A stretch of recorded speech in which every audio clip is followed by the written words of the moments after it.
अथ चत्वारिंशोऽध्यायः 40वां अध्याय। शिवरात्रि व्रत महात्म्य के प्रसंग में व्याध एवं मृग परिवार की कथा तथा व्याधेश्वर लिंग का महात्म्य। ऋषिगण बोले, हे सूत, आपकी वाणी को सुनकर हम लोग अत्यंत आनंदित हुए। आप उसी उत्तम व्रत को प्रीति से विस्तार पूर्वक कहिए।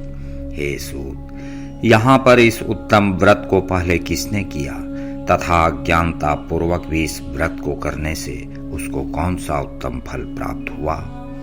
सूत जी बोले, हे ऋषिगणों, मैं इस विषय में एक निषाद का सर्व पाप नाशक पुराना इतिहास कहता हूँ। आप सभी लोग सुनिए। पूर्व समय में किसी वन में गुरु द्रुह नामक कोई बलवान, निर्दयी तथा क्रूर कर्म में तत्पर भील कुटुंब के साथ रहता था। वह सदैव वन में जाकर प्रतिदिन पशुओं का वध करता था और वहीं वन में निवास करते हुए अनेक प्रकार की चोरी किया करता था। उसने बाल्यावस्था से लेकर कभी कोई शुभ कर्म नहीं किया। इस प्रकार वन में उस दुष्टात्मा का बहुत समय बीत गया। किसी समय शिवरात्रि का उत्तम दिन आया, परंतु विशाल वन में निवास करने वाले उस दुष्टात्मा को इसका कुछ भी ज्ञान न था। इसी समय भूख से पीड़ित उसके माता पिता तथा स्त्री ने उससे कहा, हे वनेचर, हमें भोजन दो। उनके ऐसा कहने पर वह भील भी धनुष लेकर शीघ्र ही मृगों को मारने के लिए सारे वन में घूमने लगा। दैव योग से उस समय उसे कुछ भी न मिला। तब तक सूर्यास्त हो गया।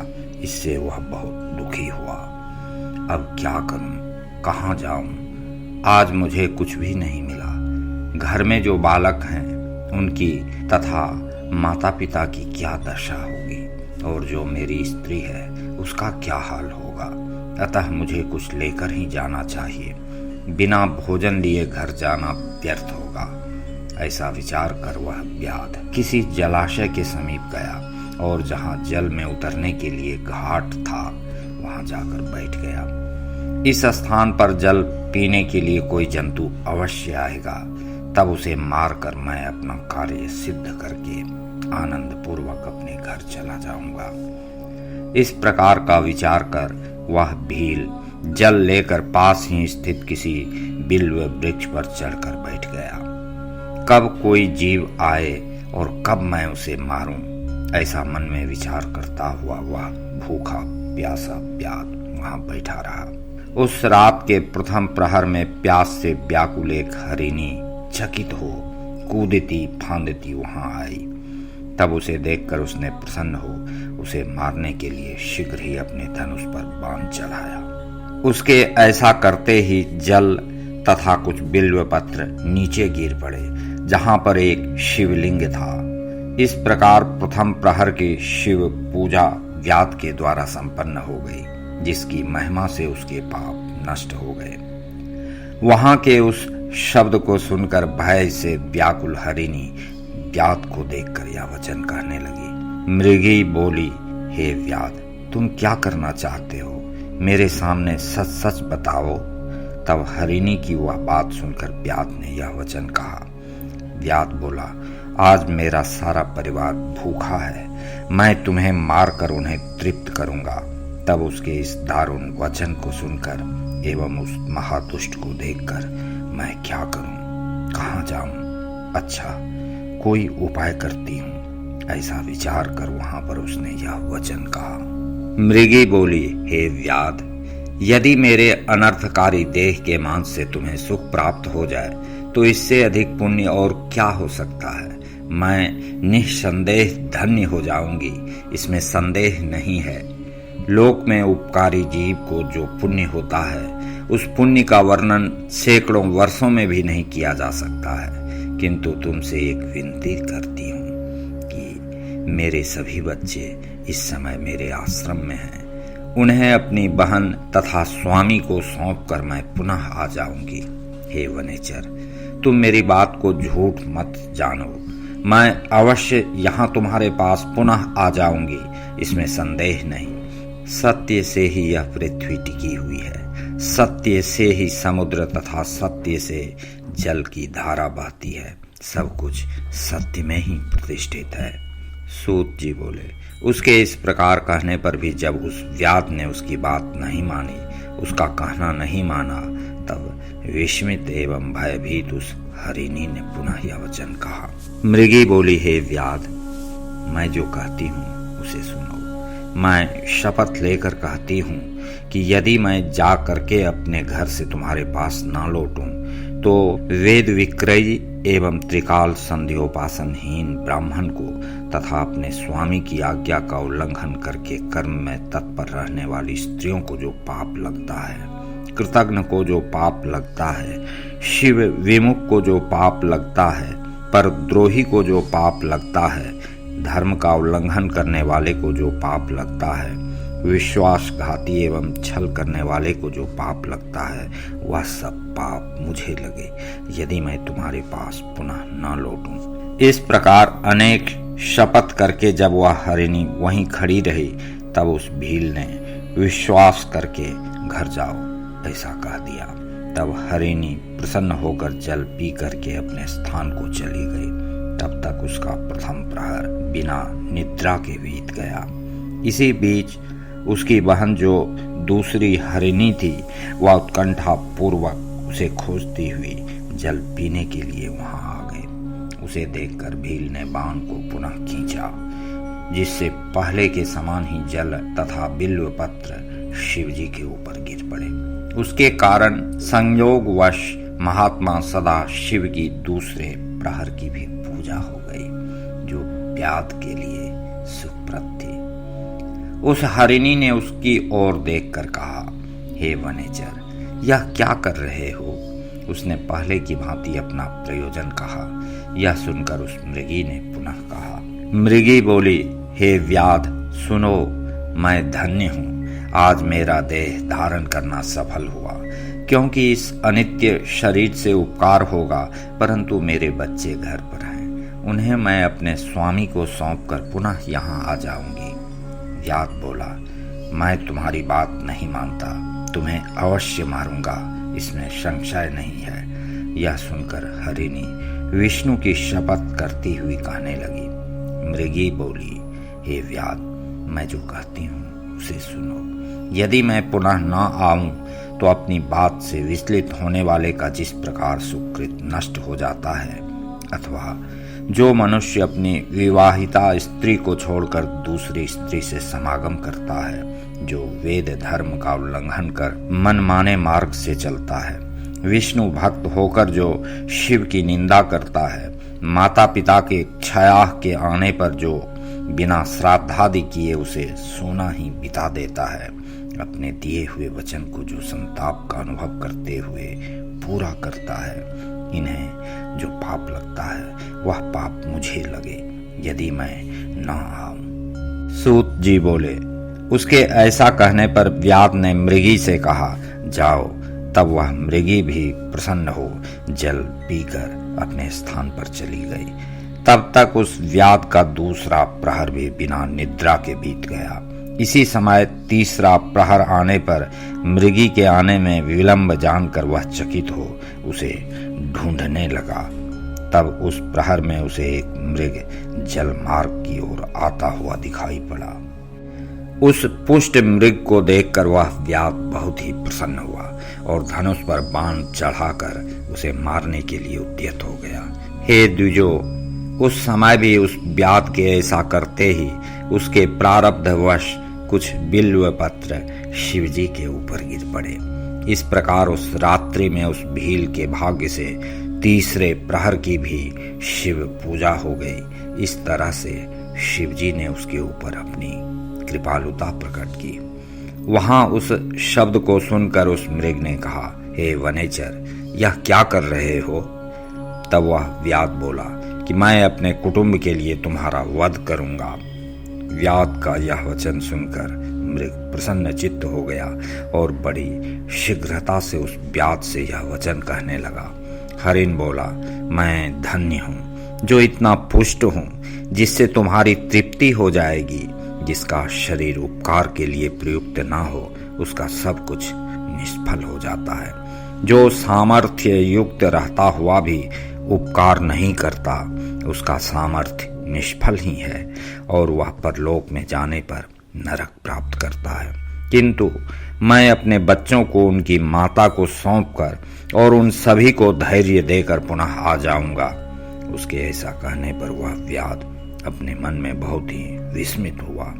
थोड़ा शुद्ध मन वाले तथा नष्ट हुए पाप समूह वाले उस व्याध ने यह वचन कहा। व्याध बोला, जो यहाँ आए वे सभी तुम्हारे ही जैसा कहकर चले गए, किंतु वे वंचक अभी तक नहीं लौटे। हे मृग, तुम भी संकट में प्राप्त होकर उसी प्रकार झूठ बोलकर चले जाओगे। आज इस प्रकार में जीवन निर्वाह कैसे होगा?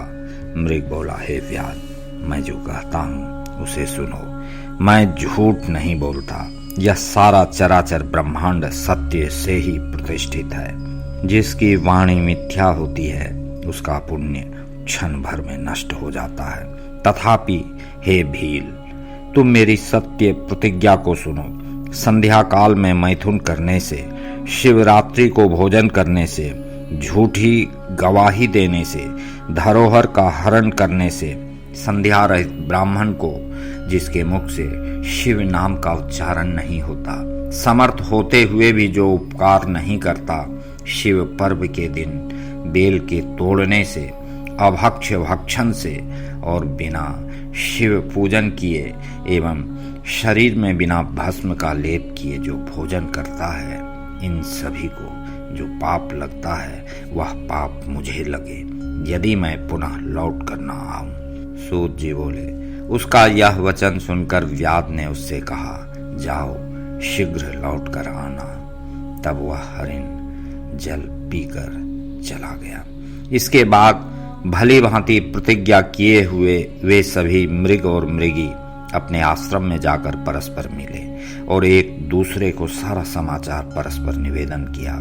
इस प्रकार सारा वृत्तांत सुनकर सभी ने सत्य पाश में नियंत्रित होने के कारण विचार किया कि हमें वहां निश्चित रूप से जाना चाहिए, और तब अपने बालकों को धीरज देकर वे जाने को तैयार हो गए। उनमें से जो हरिणी सबसे बड़ी थी उसने अपने स्वामी से कहा, हे मृग, तुम्हारे बिना ये बालक किस प्रकार यहाँ निवास करेंगे?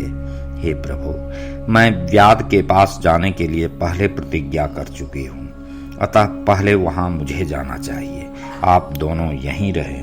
उसकी यह बात सुनकर छोटी हरिणी ने यह वचन कहा, मैं तुम्हारी सेविका हूँ, आज मैं जाती हूँ और तुम यहीं पर रहो। यह सुनकर मृग ने कहा, मैं ही वहां जा रहा हूँ, तुम दोनों यहीं रहो, क्योंकि माता के द्वारा ही बालकों की रक्षा होती है। तब स्वामी की बात सुनकर उन्होंने उसे धर्म के अनुकूल नहीं समझा। वे बड़े प्रेम से अपने पति से कहने लगी कि विधवा बनकर जीना धिक्कार है। इसके बाद उन बालकों को धैर्य देकर तथा उन्हें पड़ोसियों को सौंपकर वे सभी शीघ्र वहां गए जहां व्याध श्रेष्ठ स्थित था। तब वे सभी बच्चे भी यह सोचकर उनके पीछे पीछे चल पड़े कि इनकी जो गति होगी वही गति हमारी भी हो। उन्हें देखकर व्याध अत्यंत हर्षित हो उठा और धनुष पर बाण चढ़ाने लगा। इतने में शिवजी के ऊपर पुनः जल और बिल्व पत्र गिर पड़े। उससे चतुर्थ प्रहर की भी उत्तम पूजा संपन्न हो गई। फिर तो क्षण भर में ही उसका सारा पाप नष्ट हो गया। उस समय दोनों मृगियों एवं मृग ने शीघ्रता पूर्वक कहा, हे व्याध श्रेष्ठ, अब तुम हम लोगों पर कृपा करो और हमारे शरीर को सार्थक करो। उनकी यह बात सुनकर भील आश्चर्यचकित हुआ। शिवजी की पूजा के प्रभाव से उसे दुर्लभ ज्ञान प्राप्त हो गया। ज्ञान रहित ये मृग धन्य हैं। ये परम सम्माननीय हैं जो अपने शरीर से परोपकार करने में तत्पर हैं। मैंने इस समय मनुष्य जन्म पाकर भी क्या फल प्राप्त किया? मैंने दूसरों के शरीर को पीड़ित करके अपने शरीर का पालन किया। हाय, मैंने नित्य अनेक पाप करके अपने कुटुंब का पालन पोषण किया। इस प्रकार के पाप करने के कारण अब आगे मेरी क्या गति होगी? मैं किस गति को प्राप्त होऊंगा? हाय, मैंने तो जन्म से ही पाप किया है। मैं इस समय ऐसा सोच रहा हूँ, मेरे जीवन को धिक्कार है, धिक्कार है। इस प्रकार से ज्ञान को प्राप्त हुआ वह व्याध अपने बाण को उतारते हुए कहने लगा कि हे श्रेष्ठ मृगो, तुम लोग धन्य हो, अब जाओ। तब उसके इस प्रकार कहने पर शंकर जी ने प्रसन्न होकर अपने लोक पूजित उत्तम स्वरूप को उसे दिखाया। इसके बाद कृपा पूर्वक उस व्याध को स्पर्श कर शिवजी ने प्रसन्नता पूर्वक कहा, हे भील, मैं तुम्हारे इस व्रत से प्रसन्न हूँ, वर मांगो। व्याध भी शिवजी के स्वरूप को देखकर क्षण मात्र में मुक्त हो गया और मैंने आज सब कुछ पा लिया, ऐसा कहता हुआ शिव के चरणों के आगे गिर पड़ा। शिवजी ने भी प्रसन्न चित्त होकर उसे गोह ऐसा नाम देकर उसकी ओर कृपा दृष्टि से देखकर उसे दिव्य वर दिए। शिवजी बोले, हे व्याध, सुनो, इस समय तुम श्रृंगवेरपुर में अपनी श्रेष्ठ राजधानी बनाकर यथेष्ट दिव्य सुखों का उपभोग करो। वहां अक्षय रूप से तुम्हारे वंश की वृद्धि होगी। हे व्याध, तुम देवताओं के लिए भी प्रशंसनीय रहोगे। तुम्हारे घर साक्षात श्री रामचंद्र जी निश्चित रूप से पधारेंगे। मेरे भक्तों से प्रेम करने वाले वे तुमसे मित्रता करेंगे और मेरी सेवा में आसक्त चित्त वाले तुम दुर्लभ मोक्ष को प्राप्त कर लोगे। सूत जी बोले, इसी बीच वे सभी मृग भी शिवजी का दर्शन कर उन्हें प्रणाम करके मृग योनि से मुक्त हो गए। वे शिव के दर्शन मात्र से शाप मुक्त हो गए और दिव्य देह धारण करके विमान पर आरूढ़ होकर स्वर्गलोक चले गए। तभी से शिवजी अर्बुदाचल पर्वत पर व्याधेश्वर नाम से प्रसिद्ध हुए, जो दर्शन तथा पूजन से शीघ्र भोग एवं मोक्ष प्रदान करने वाले हैं। हे ब्राह्मण श्रेष्ठो, उस भील ने भी उस दिन से सुखों का उपभोग करने के उपरांत श्री राम की कृपा प्राप्त कर शिव सायुज्य प्राप्त कर लिया। अज्ञानवश इस व्रत को करके उसने सायुज्य मुक्ति को प्राप्त किया। तो फिर यदि भक्ति भाव से युक्त मनुष्य शुभ सायुज्य मुक्ति को प्राप्त करते हैं तो इसमें आश्चर्य ही क्या है। मैंने समस्त शास्त्रों तथा अनेक धर्मों का चिंतन करके इस शिवरात्रि व्रत को सर्वोत्कृष्ट कहा है।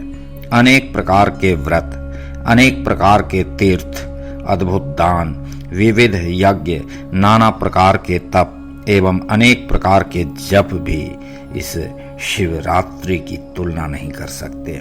इसलिए अपना हित चाहने वालों को अत्यंत शुभ दिव्य भोग एवं मोक्ष देने वाले इस शिवरात्रि व्रत को सदा करना चाहिए। इस प्रकार मैंने व्रतराज इस नाम से विख्यात इस शुभ शिवरात्रि व्रत का संपूर्ण रूप से वर्णन किया। अब आप लोग और क्या सुनना चाहते हैं?